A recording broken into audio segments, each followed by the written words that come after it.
Dokter dengar suara lagu Indonesia Raya ini? Enggak Bu. Dengar, Bu. Dengar, dokter aku dengar. Oke, berarti cuma saya yang grogi. Oke, makasih.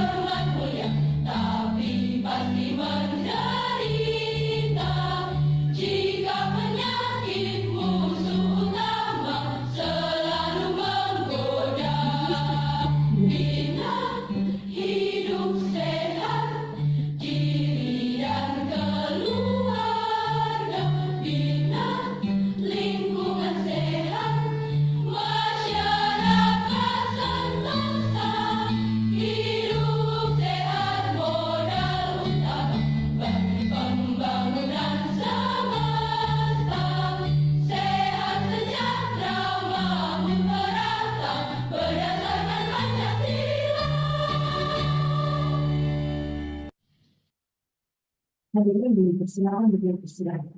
Itu varian kita sudah dipersilakan. Cek sound, Mbak Lisa. Ya, kami mengasih. Laporan ketua perkara kepada yang di luar mobil yang sekarang Jackson, Mbak Lisa. dan sambutan sekaligus membuka pelatihan secara sendiri pada yang digunakan oleh kepala pelatihan selatan berkelanjutan. Jadi ini akan meningkat sekali.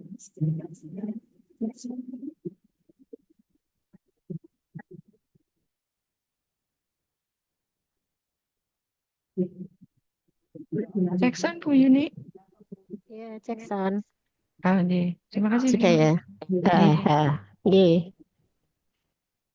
Yang diberi menikmati usaha juga dan permintaan pelatihan. Deteksi tinggi makin bayi dan yang menggunakan dan bisnis. Sebelum masyarakat juga tidak bisa mengajar sedang terjadi yang tidak ada sikap dan kecepatan yang tapi dari kita cara penggunaan tidak ini yang kalau salam itu para patulan itu.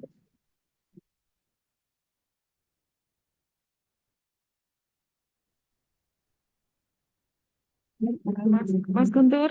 Mas Guntur. Oke, Bu. Kalau Mbak Lisa bisa dibantu soundnya agak tinggal timbul loh, Mas. Oke, oke, oke.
Cek sound Bu Erna. Oke, Mbak. Betul, silakan dimulai Mbak Lisa untuk Ya. Ya. Ya, hadirin yang kami hormati, kita mulai acara pembukaan, Ibu. Assalamualaikum warahmatullahi wabarakatuh. Waalaikumsalam warahmatullahi wabarakatuh. Selamat pagi dan salam sejahtera untuk kita semua. Yang terhormat PLT Kepala Balai Pelatihan Kesehatan Provinsi Jawa Tengah, Ibu Yuni Rahayuning Tias, SKM MKes. Yang kami hormati fasilitator, penanggung jawab, pengendali pelatihan dan segenap panitia penyelenggara, serta seluruh peserta pelatihan yang kami hormati dan kami banggakan. Upacara pembukaan pelatihan deteksi dini kanker leher rahim dan kanker payudara bagi dokter di Puskesmas melalui proyek SOPI Kementerian Kesehatan tahun anggaran 2024 di Balai Pelatihan Kesehatan Provinsi Jawa Tengah hari Senin 11 November tahun 2024 dimulai. Puji syukur senantiasa kita panjatkan kehadirat Allah Subhanahu wa Ta'ala yang telah melimpahkan rahmat dan karunia-Nya kita bisa bersilaturahmi pada kesempatan ini. Hadirin yang kami hormati, untuk mengawali acara, mari kita membaca basmalah bersama. Mendengarkan lagu kebangsaan Indonesia Raya dilanjutkan Mars Hidup Sehat. Hadirin dimohon untuk duduk siap.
Suaranya belum keluar, Mas Guntur.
Hadirin dipersilakan duduk istirahat.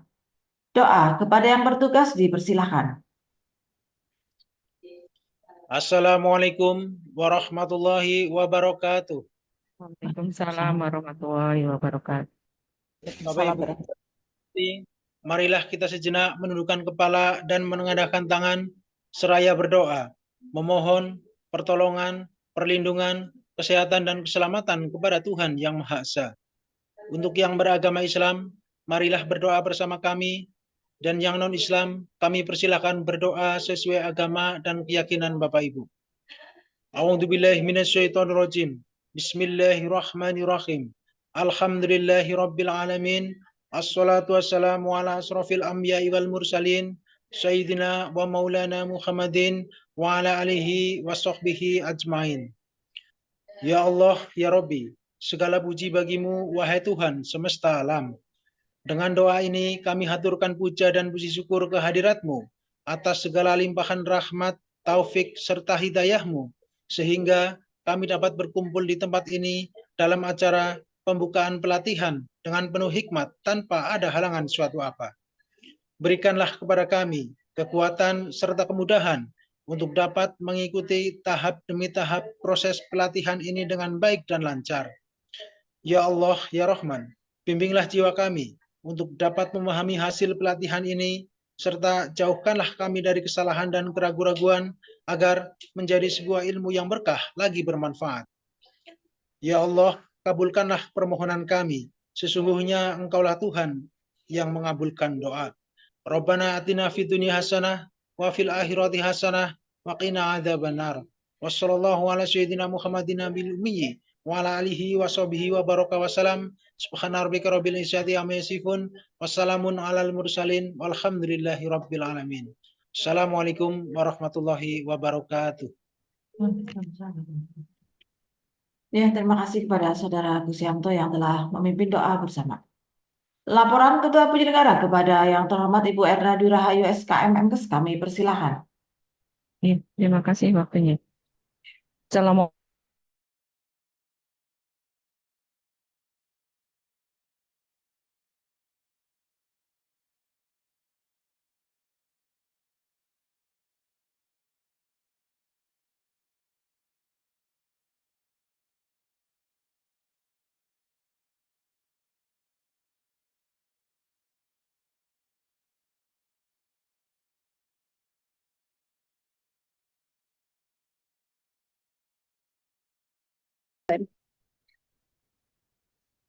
Dan sebagian besar kanker tadi kan ada beberapa hal. Yang pertama masih tingginya angka kesakitan kematian. Yang kedua tingginya kasus kanker yang sebagian besar memang ditemukan pada stadium lanjut. Jadi hampir 70% kasus kanker ditemukan pada stadium lanjut.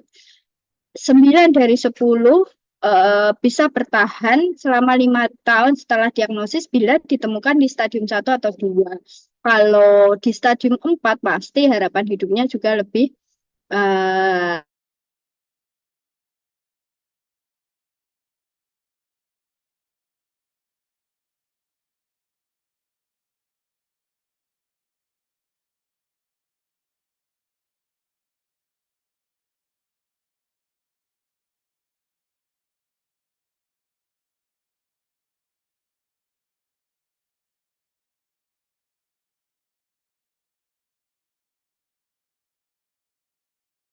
stroke, gagal thalassemia, hemofilia, leukemia, dan sirosis hepatis.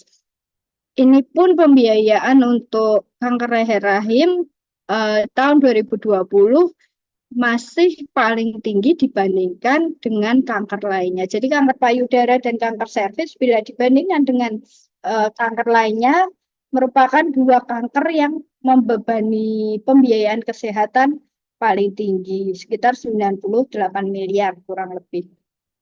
Jadi ada beberapa hal yang perlu kita garis bawahi terkait permasalahan kanker di Indonesia. Yang pertama, kanker terbanyak di Indonesia adalah 2 kanker terbanyak adalah kanker payudara dan kanker leher rahim dengan penyebab kematian tertinggi. Yang kedua, masalah kita penemuan kasusnya terlambat. Sebagian besar ditemukan di stadium yang stadium 4, sedangkan 1 dari 10 orang itu hanya 1 dari 10 orang yang bisa diselamatkan bila penemuannya sudah di stadium lanjut. Dan ini akibat dari capaian screening kita yang masih rendah. Capaian screening kanker payudara di tingkat nasional baru 10,75% dan screening leher rahim baru 9,31%. Jadi dan ini pun baru 45% puskesmas yang melaksanakan deteksi dini kanker berdasarkan laporan dari teman-teman Dinas Kesehatan. 70% kasus kanker datang di stadium lanjut, tadi kami sudah menyampaikan. Kemudian kita juga menghadapi masalah terkait dengan akses dan mutu layanan kesehatan. Waktu tunggunya panjang gitu ya, 9-15 bulan sejak didiagnosis sampai mendapatkan terapi definitif. Kemudian capaian layanan paliatif baru 1% dari kebutuhan. Ini kami juga sedang mengkaji ya Kementerian Kesehatan bersama dengan teman-teman Dinkes Provinsi untuk mengembangkan layanan paliatif untuk penderita kanker. teman-teman semuanya, kita tahu bersama, reminding lagi, kalau kanker leher rahim ini disebabkan oleh infeksi persisten dari human papilloma virus onkogenik. Jadi, kalau dilihat dengan lesinya, ini bisa dikelompokkan menjadi HPV high risk dan low risk. Untuk high risk ini yang paling banyak ditemukan tipe 16-18 ya teman-teman, dan yang lainnya. Dan lebih dari 70% kasus kanker leher rahim disebabkan oleh high risk HPV tipe 16 dan 18. Nanti ini terkait dengan kebijakan screening DNA HPV yang sedang kita rintis di Indonesia dan di Jawa Tengah. Ada beberapa pilar kebijakan mulai dari deteksi dini, screening, sampai penanganan kasus ya. Ini semua diintegrasikan di 6 pilar transformasi kesehatan nasional. Yang pertama di transformasi layanan primer, kita ada pencegahan primer, termasuk di dalamnya adalah pemberian imunisasi HPV pada anak-anak usia sekolah dalam rangka untuk pencegahan kanker leher rahim, sehingga nanti tahun 2030 dapat dicapai eliminasi kanker leher rahim. Kemudian di pencegahan sekunder ini ada di dalamnya pemeriksaan HPV DNA untuk kita screening awal supaya tercapai juga ya target eliminasi kanker rahim. Dan yang utama adalah edukasi penduduk untuk peningkatan pola hidup sehat, kemudian komunikasi resiko dan lain-lain. Di transformasi layanan rujukan ada program jejaring pengampuan, yang salah satu di antaranya adalah program jejaring pengampuan layanan kanker. Kemudian di sistem kesehatan tentu saja kita untuk penguatan sektor farmasi dan alat kesehatan yang nantinya sangat bermanfaat untuk terapi pengobatan penyakit kanker. Ini juga didukung oleh transformasi sistem pembiayaan kesehatan, SDM kesehatan dengan percepatan tenaga yang kompetensi ya. Ada rumah sakit sekarang perluasan untuk pendidikan dokter spesialis, karena seperti kita tahu seperti misalnya kalau teman-teman bertugas di rumah sakit ya, ini kan rollingan terus ya kalau teman-teman di puskesmas ya. Kahom, dokter spesialis Kahom ini kan sangat terbatas jumlahnya. Maka dari itu Kementerian Kesehatan memperluas untuk fellowship, untuk percepatan ada kebijakan terkait dengan hospital base dalam rangka percepatan pemenuhan jumlah dokter yang berkompetensi. Kemudian transformasi teknologi kesehatan. Ada 4 pilar utama penanggulangan kanker sesuai dengan Peraturan Menteri Kesehatan Nomor 71 Tahun 2015. Yang pertama adalah promosi kesehatan, yang kedua deteksi dini, yang ketiga perlindungan khusus dan penanganan kasus. Kalau promosi kesehatan kita tekankan pada perubahan perilaku, pemberdayaan masyarakat melalui pendekatan edukasi maupun koersi. Ini maksudnya bagaimana masyarakat penyebab kanker, bagaimana kita bisa mengadvokasi, mengedukasi. Kemudian misalnya masyarakat yang mantan pasien kanker bisa terlibat bersama untuk memberi dukungan pengobatan pada pasien-pasien sedang terapi, berbagi pengalaman dan lain-lainnya. Kemudian deteksi dini, tadi kita punya IVA-tes, HPV DNA, Sadanis ya. Kemudian perlindungan khusus tahun 2023 kita sudah melaksanakan vaksinasi HPV untuk anak kelas 5 dan 6 SD, dan sebentar lagi kita juga akan melaksanakan vaksinasi HPV untuk anak 3 SMP yang sekolah dan anak usia 15 tahun yang tidak bersekolah. Kemudian penanganan kasus tadi ya, pemerataan akses dan mutu layanan kesehatan melalui program jejaring pengampuan. Kita harapannya bisa mencapai eliminasi kanker serviks tahun 2030. Ini ditandai dengan apa? Ada beberapa hal roadmap ya, peta jalan supaya kita bisa memperolehnya. Yang pertama melalui percepatan vaksinasi HPV sebelum usia 15 tahun pada 90% anak perempuan dan laki-laki. Kemudian 75% perempuan usia 30 sampai 69 tahun di screening menggunakan HPV DNA. Ini untuk mengetahui apakah ada infeksi virus HPV. Kalaupun terinfeksi virus HPV nanti dilihat ini tipe virusnya yang virus yang mana. Tadi yang paling banyak adalah yang HPV 16 dan 18. Dan yang ketiga, 90% perempuan dengan lesi kanker dan kanker rahim mendapatkan tata laksana sesuai standar. Ada beberapa strategi untuk penanganan penyakit kanker payudara dan leher rahim. Ini kalau di Jawa Tengah kita tadi kan yang utama kalau strategi nasional 4 ya, 4 utama ya. Deteksi dini, peningkatan edukasi, promosi kesehatan, deteksi dini, penanganan kasus dan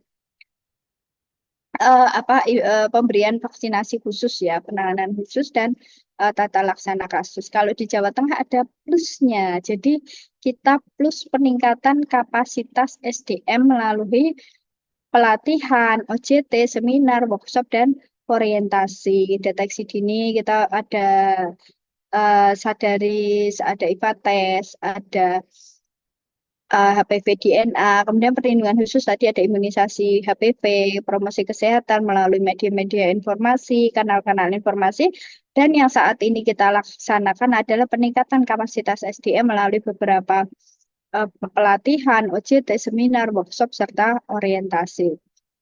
Melalui promosi kesehatan ada beberapa strategi yang bisa kita laksanakan dengan melibatkan lintas program dan lintas sektor terkait.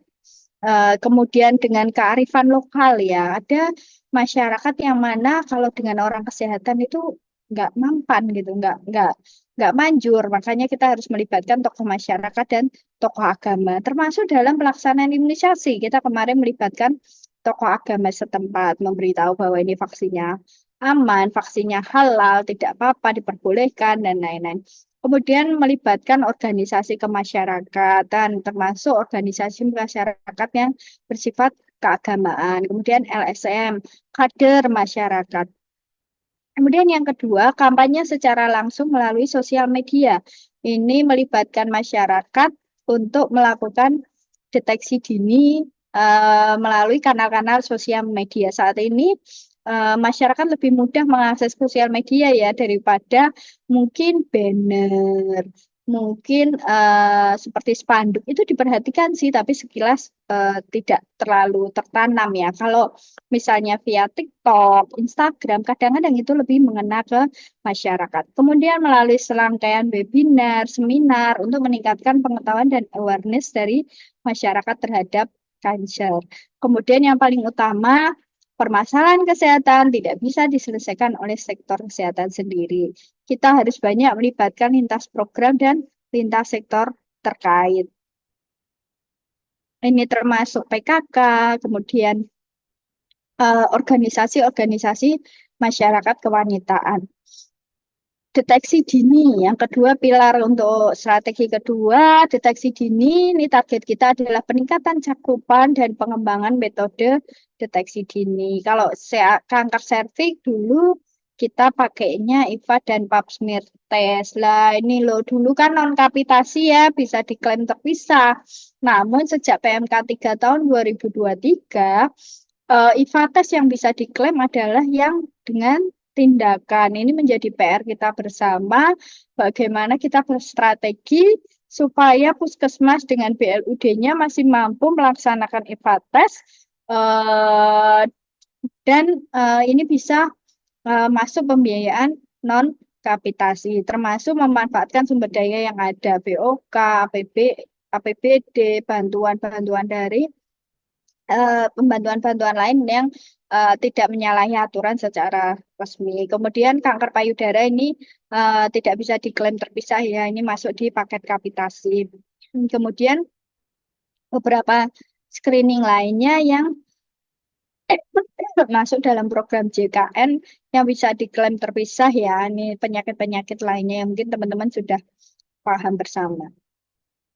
Ini beberapa target capaian waktu kita di 2023 sampai 2027 2027 kita targetnya 70% dari semua wanita berusia antara 30 sampai 69 tahun dilakukan screening menggunakan tes HPV DNA sebagai metode screening utama. Ini fase 1.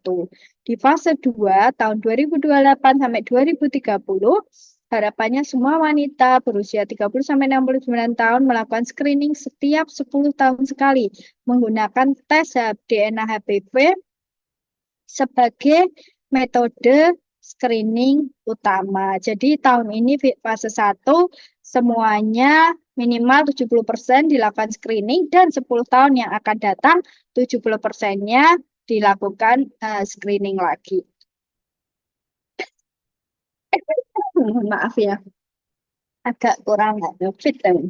Kemudian untuk alur deteksi dini kanker leher rahim dan payudara, teman-teman di FKTP bisa melakukan DNA HPV, nanti dirujuk ke laboratorium rujukan.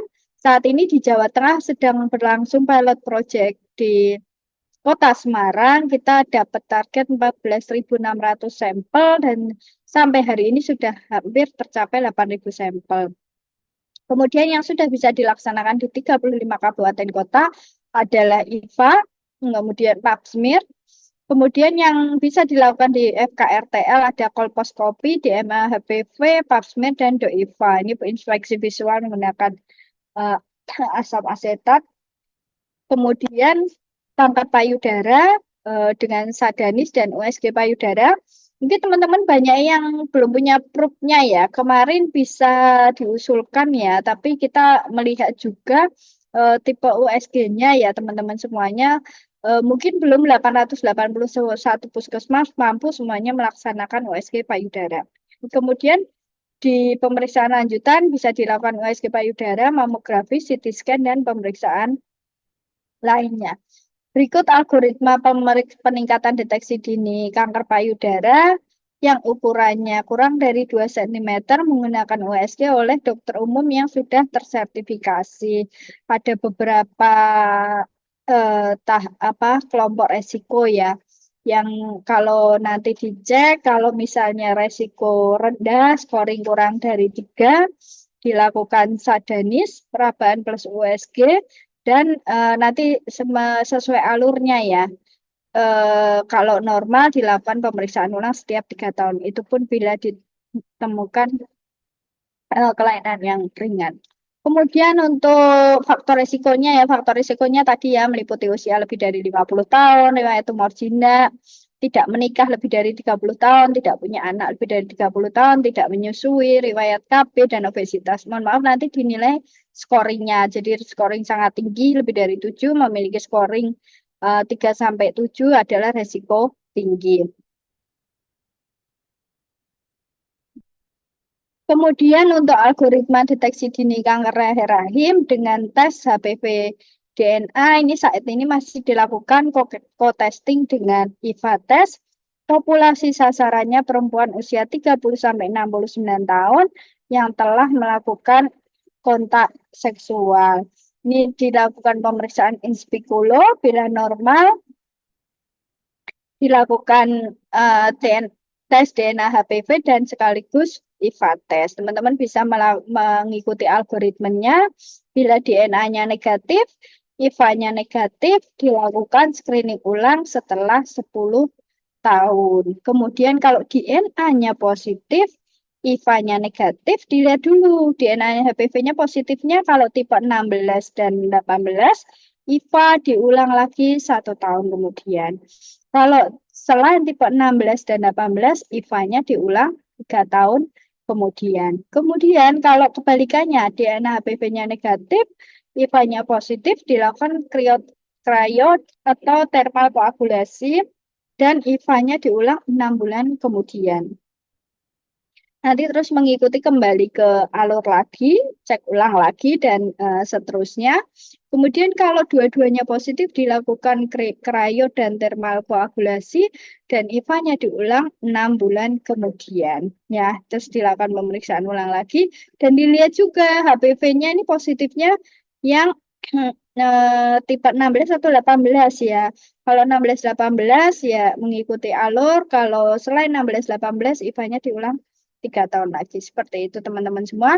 Kemudian kalau pemeriksaan spekulonya sudah curiga kanker, langsung dirujuk ke SPOG konsultan onkologi. Ada catatan khusus terkait dengan algoritma deteksi dini kanker rahim, yaitu klien dengan HIV/AIDS dilakukan tes DNA HPV setiap 3 tahun. Karena kita tahu klien dengan HIV/AIDS adalah termasuk kelompok yang beresiko. Bila tes DNA HPV positif, dilakukan IVA setiap tahun dan diulang sampai hasil tes DNA-nya negatif. Untuk deteksi dini, ada beberapa strategi yang kita lakukan. Yang pertama, tentu saja pemenuhan sumber daya yang melaksanakan deteksi dini. Saat ini, kita keterbatasan SDM ya, pemerataannya belum rata. Jadi, dilakukan pelatihan dokter dan bidan untuk deteksi dini. Kemudian dukungan bahan medis habis pakai untuk deteksi dini, salah satunya ini melalui program SOPI, yang saat ini juga kita ada pelatihan-pelatihan, kemudian dukungan mekanisme pembiayaan, kemudian dukungan peralatan deteksi dini, dan yang kemudian penjaringan sasaran. Nah, ini yang kita perlu kolaborasi dengan lintas program dan lintas sektor.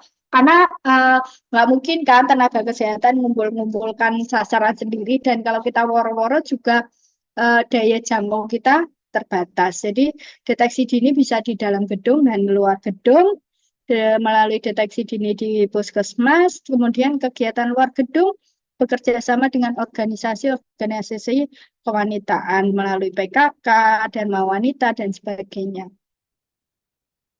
Yang ketiga, strategi ketiga melalui perlindungan khusus, kita ada dasar regulasi keputusan Menteri Kesehatan nomor 1930 tahun 2021 tentang